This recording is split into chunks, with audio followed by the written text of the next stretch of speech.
maaari na po akong tumanggap ng inyong mga katanungan. Unang tanong mula kay Ivan Mayrina, GMA News. Good afternoon, Yusek. Kagabi po, ibiniro ni Ms. Sharon Cuneta, ang Pangulo, na tila nagkamali siya sa pagpili ng kanyang running mate ng tumakbo. What did the President have to say about that? Sa tingin nga ba ng Pangulo ay nagkamali siya sa pagpili ng running mate? Kung yun po ang opinyon ni Ate Shawi, ni Ms. Sharon Cuneta, at malamang karamihan sa ating mga kababayan, ay yan din po ang nararamdaman. So, opinyon po yun ni Ms. Sharon Cuneta, at nakita po natin na napangiti lamang ang ating Pangulo. At wala ho siyang binanggit na anuman, pag-agree or pag-disagree doon sa statement na yun. Wala po, nagandahan lamang po siya sa awiting but bituing, walang ningning. Salamat po. Sunod na tanong mula kay Christian Yusores, DZMM. Yusek, may we ask for the panel's reaction on the alleged text messages between the President and former Undersecretary Adrian Bersamin, indicating that the President has knowledge on the alleged kickbacks received by high-ranking officials sa flood control projects? Actually, ang House of Representatives ay ginawa na po nila ang kanilang mandato sumunod sa proseso at natapos po ang usapin na sinasabing wala pong anumang basihan. Sa ngayon po, ang anumang pinapahid na issue ng korupsyon sa Pangulo ay ating pong pinasisinungalingan.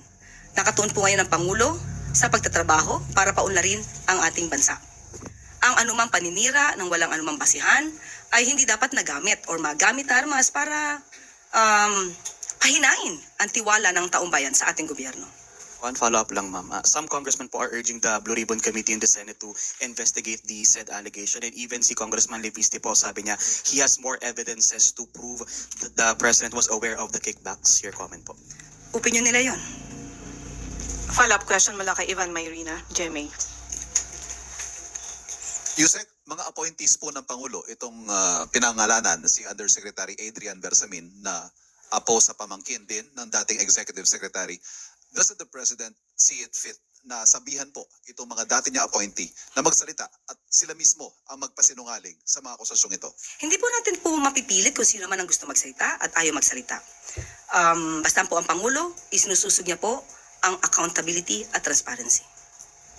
Follow-up question mula kay Chona Yu. Yusek, can the palace categorically deny that there is no such communication na palitan ng communication between the President and Yusek Bersamin? Nakita niyo na po ba yung communication? Sinasabi niya pong na nandito na yung pera and then Nakita niyo na po ba? replied. Nakita niyo na po ba? Sa mga balita po, sinabi po na So wala pa rin po kami nakita. So, sorry, is that a challenge to those who are claiming that there are such communications to show them? Paano po natin mabibigyan ng katamang kasagutan, matalinong kasagutan, kung wala naman po pa tayo nakikita? Follow-up question mula kay Evelyn Quiroz, Filipino Mirror. Good afternoon, Yusek. Bali, hindi po magpapaimbestiga wala pong magiging aksyon ang Pangulo kasi po napakabigat po ng akusasyon na ito. Wala po ba siyang gagawing pag-iimbestiga or wala pong hakbang na gagawin? Even before, wala pa po itong issue na ito. Ang sinabi po ng Pangulo, moving forward po ang administrasyon para po sa usaping pang-ekonomiya. At kung ano man po ang dapat namin imbestigahan, yan po ay ibinibigay na po sa kamay ng Ombudsman, DOJ at ng ICI. Ang follow-up lang po, Yusek. So may balita rin po na may affidavit na ginawa si Yusek Bersamin. Handa po ba ang palasyo na sagutin ito sa takdang panahon? Hindi po tayo makakapagbigay muli ng anumang categorical na answer dyan hanggat wala pa po tayo nakikitang anuman. Thank you. Sunod na tanong mula kay Rafi Ayeng, Daily Tribune. Good afternoon, Yusek. From the Social Weather Station's 2025 fourth quarter survey showed that 54% of respondents were satisfied with VP Sara's performance, while the President has only 40. A survey done 24 to 30 November 2025. Reaction po ng Malacanang. And naniniwala po ba kayo sa resulta gayong lagi namang wala ang Vice Presidente? Ikaw nagsabi niyan na laging wala ang Vice Presidente. So, kung ang susunod mong katanungan sa nagbumula ang rating na to, hinahanap din po namin. Dahil kahit ano po maging numero dyan, ang katotohanan na ang Pangulo ang siya nagtatrabaho at ang ilan ay nagbabakasyon lamang ay hindi po maaaring pasinungalingan ni numan. So sana po ang mga survey ratings na to ay hindi magsilbing paglilinlang sa katotohanan kung sino ba talaga ang nagtatrabaho at sino ang hindi. Last na lang po. Ma'am, yung Ramadan will be starting February 18. Maglalabas po ba ng declaration ng Palace na isang holiday ito? I-update ko po kayo kapag po nasa atin na po ang anumang order or announcement.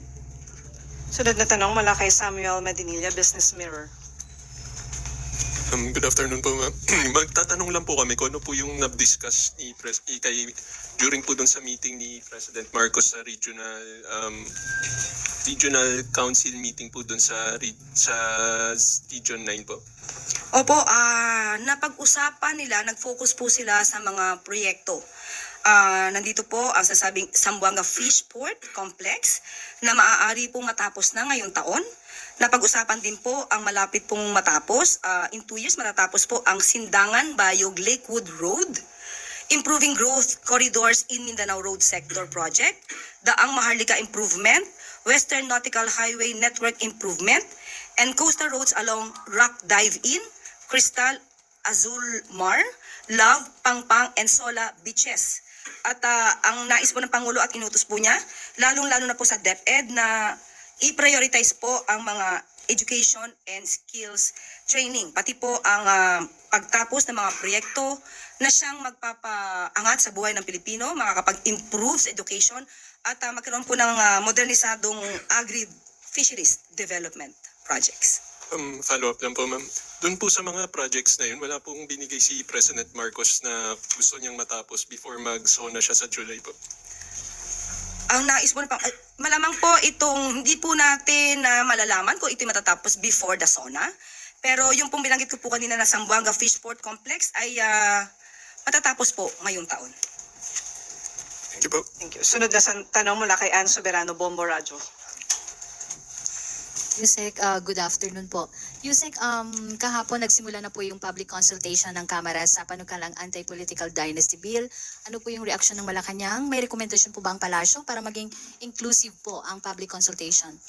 Nung nabanggit po ito mismo ni Senator Riza Hontiveros sa LEDAC at nalaman po niya na nagko-conduct na po ng consultation, public consultation, ay natuwa po ang Pangulo dahil ang nais po ng Pangulo ay maisabatas po ang nasabing bill, Anti-Political Dynasty Bill, dahil yan din po ang nais ng ating mga kababayan. Ma'am, follow up. Sakali pong hingin na maging urgent bill, sisertipikahan po ba ito ng Pangulo? Kapag ka po naibigay na po yung version ng dalawang kongreso, para po malaman kung dapat po ba itong i-certify as urgent, depende po yan sa provision, makakaasa po kayo dyan. Salamat, ma'am. Sunod na tanong mula kay Julie Baiza, 1PH. Ayusek, good afternoon po. Si Vice President Sara Duterte naniniwala daw po na may mga nagawang impeachable offense ang Pangulo. Una raw po yung pagpirma sa budget na alam daw ng Pangulo na galing sa bill na may mga blank pages at meron daw pong insertions. May sagot po ba ang palasyo? Unahin niya na po muna yung mga kaso niya bago niya tignan ang kaso ng iba. Sinabi din po niya, Yusek, na impeachable offense din daw po yung pag hindi ng isang opisyal kapag natatanong ng competency at kapag may nagsasabi daw na gumagamit siya ng illegal na droga. Unahin niya po yung sarili niya. At siguro mas maganda itanong niya yan sa kanyang ama. Sunod na tanong mula kay Tristan Nadalo, Newswatch Plus. Good afternoon, Yusek. Same po galing po sa naging interview ni Vice President Sara Duterte. She recently expressed concerns about the state of our country. Ang sabi niya po when she was asked about her plans for 2028, hindi niya direktong masagot yun because meron pa daw bang Pilipinas na pag-uusapan sa taong 2028. Lubog tayo sa basura, sa korupsyon, lubog tayo, walang maipagmamalaking big development at baka magising na lang daw po isang araw na walang maayos na gobyerno at magulong bayan. Ano po ang pananaw ng palasyo dito sa ganitong klaseng assessment from the Vice President? Unang-una, masasabi natin ang Vice Presidente ay bulag. Hindi niya nakikita kung anong ginagawa ng Pangulo. Kanina lamang po ay kababanggit natin kung anong magandang proyekto ng Pangulo patungkol sa ating transportasyon, patungkol sa ating edukasyon. Nananatili siyang bulag dahil malamang ay hindi niya pinanunood or ayaw niyang panoorin kung anong nagaganap na katotohanan sa mga ginagawa ng Pangulo at ng administrasyon ngayon. Nakakalungkot lamang dahil yan ay galawang Duterte, showing the characteristics of an emotional vulture. Isang buitre. Nagpapanggap na concern sa kalagayan ng bansa when in fact she admitted that she doesn't want to help the president in his projects for the country. Drama, pero walang gawa. Another question. Follow-up lang po. In response naman to your statement sa kanya noon nung tinanong po siya, tinanong po kayo about yung claim niya po about the senators, at the end of your statement, you said just tell it to the Marines. Ang sabi po ni Vice President Duterte that your earlier, yung statement niyo po ay hindi na dapat pinapakinggan at pinapansin dahil daw po buong mundo nakikinig sa statement niyo at nagdadala raw po kayo ng kahihiyan. Unang-una, meron ka pala, hindi ko pala nasagot yung sumunod mong tanong kung meron pa bang bansa, right? Meron pa ba tayong bayan sa 2028? Yun muna yung unahin natin. Ang kanyang sabi ay malamang wala nang maging bansa or Pilipinas sa 2028. Kung ang kanyang hula ay magkakatotoo, malamang mangyayari yan kung ang isang leader na iboboto sa 2028 ay isang Manchurian candidate. Isang puppet na isang bansa kung saan maaaring ipamigay ang ating yaman, ang ating karapatan sa ibang bansa. Meron po na naging tugon dati ang dating Pangulo Duterte na maaari tayo or gawin tayong probinsya ng isang bansa. So, kung isang Manchurian candidate ang ating boboto, baka nga maging probinsya tayo ng isang bansa. Huwag naman po sana. Patungkol tun sa nakakahiya po. Okay. Unang-una po, ang pagsasalita or pagsasabi ng katotohanan na siya ay nagiging source ng fake news, yan po ay katotohanan. Marami na po tayong beses na nagsabi na siya ang source ng fake news. At nandyan po, ulitin po natin para malaman po nating kababayan. Nandyan po yung kinuwento niya about sa altered police blotter ng Beverly Hills na pinost pa, most probably ng kanyang kaalyado na si Mr. Bobby Tiglao. Nandyan din po ang mga AI-generated videos na napasinungalingan na at yan ay galing sa kanyang mga kaalyado, usually nanggagaling pa sa mga maisog. So hindi po nakakahiyang magsabi ng katotohanan. Ang nakakahiya po ay umaming may kakilalang assassin at handang magpapatay ng Pangulo, ng First Lady, at ng dating House Speaker. Ang nakakahiya po ay hindi gumalang sa order ng court at manuntok ng sheriff. Bawal po yan sa batas.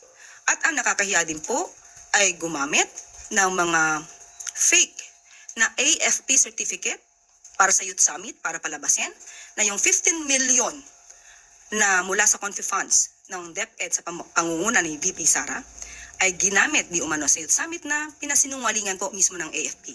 At gumamit pa ng abogado sa katauhan ni Attorney Michael Powa para mapagtakpan ang paggastos sa 15 million confidential funds. Yan po ang nakakaya. At ang isa pa po, sabi po niya ay nakakaya tayo sa internationally, ay mas nakakahiya po yata ito. Dahil ito mismo ay na-news. At nandyan pa po ang kanyang muka kung saan ipinakita dito isang vice presidente nag-threaten with her assassin laban sa Pangulo. Mas nakakahiya po ito. At muli, kung ganito lang po rin lang ang ating magiging leader, mag-isip-isip po tayo. Follow-up question mula kay Mads Moratillo, Net 25. Hi ma'am. Regarding din po dun sa sinabi ni VP Sara sa isang interview, ang sabi niya ay kung magkakaroon pa raw ba ng eleksyon sa 2028 kasi kaduda-duda daw po yung galawan ng administrasyon ngayon, mag-iisip ka, bababa pa ba ito? Hindi, may mangyayari bang eleksyon o wala na? Thank you po. Yan pa, yung mga ganyang klaseng pananalita, manggagaling mismo sa Vice Presidente, alam naman niya po kung ano ang sinasabi ng batas. Abogado siya.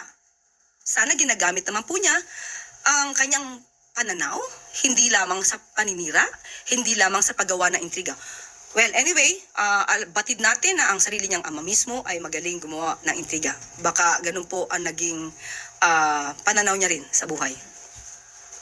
Sunod na tanong mula kay Luisa Cabato, Inquirer.net. Good afternoon po, Yusek. Tinawag po ni Senator Padilla ang mga kabataan na weak sa isang Senate hearing nitong Miyerkules. He also compared them sa mga kabataan noon na hindi daw iyakin at hindi rin daw uso yung salitang depression noon. And isa sa mga factor dito ay yung paggamit daw po ng social media. Ano po yung komento ng Palas tungkol dito sa statement niyo? Alam mo, ang opinion po ay hindi naman po natin dapat pang bigyan ng anumang tugon. Malamang lamang po ay mayroon lang gustong iresolba ang senador sa mga issues ngayon. Pero in general, hindi po naman dapat natin sabihin na ang ating mga kabataan ay mahina. Dahil ang kabataan ang siyang pag-asa ng bayan. Dapat manatili sa puso natin, sa isip natin, itong aral ni Dr. Jose Rizal ng kabataan ang siyang pag-asa ng bayan. Kaya nga ang Pangulo, pinagbubuti ang mga programa para sa edukasyon, pangkalusugan, lalong-lalo na sa mga kabataan. Kung meron pong gustong iresolba si Senator Robin Padilla, siguro tignan na lamang po natin kung ano ba talaga yung nais niya para sa kabataan. But what are the implications of such statement coming from a senator to those who are already struggling from depression since it was mentioned sa hearing po? Mahirap pong manghusga kung ano ang magiging implikasyon nito. Siguro tignan na lamang po natin kung ano ba talaga ang nasa isipan at puso ng butihing Senator Robin Padilla. Huling tanong mula kay Alvin Baltasar, Radyo Pilipinas. Yusek, good afternoon po. Yusek, hindi ko alam kung napanood niyo po yung bahagi nung sinabi ni VP Sara na nagbigay siya ng mensahe patungkol sa Valentine's Day sa inyong dalawa ni Pangulong Marcos. At ang bahagi po ng message niya, magkatuluyan daw sana kayo ng Pangulo. Reaksyon po ninyo at meron po ba kayong Valentine message din sa kanya? Napanood ko po yan. Dahil sa isang TV network ay tinranslate yung kanya sinabi sa lingwahe na Tagalog. So napanood po natin yan kung paano pa siya tumawa na may halong mali siya ang dating sa aking pananaw. So, ganito po bang leader tulad ni VP Sara ang dapat nating hangaan at dapat nating ilagay sa pedestal? Ang anumang salitang nagagaling sa kanya ay puro paninira, puro insinuation, puro ka-immoralidad. Ang Pangulo po ay mayroong pamilya, mapagmahal na asawa, mabuting ama. At ako rin po ay may pamilya. So sa isang tulad na ni Vice Presidente na magsasalita ng ganito, ito po ay napakababa bilang babae. At sa mga ganitong sitwasyon, yung kanya mga kaalyado na nagmamarunong sa communications at mga propagandista, isang hiling. Maaari niyo po bang turuan ang Vice Presidente sa kanyang communications? Bigyan niyo po ng Comms 101 para magkaroon naman ng konting or rather katiting na pagka-statesman. At ang aking message, Valentine message sa kanya, VP Sara, spread love. Not fake news, not immorality. Don't be a Chucky.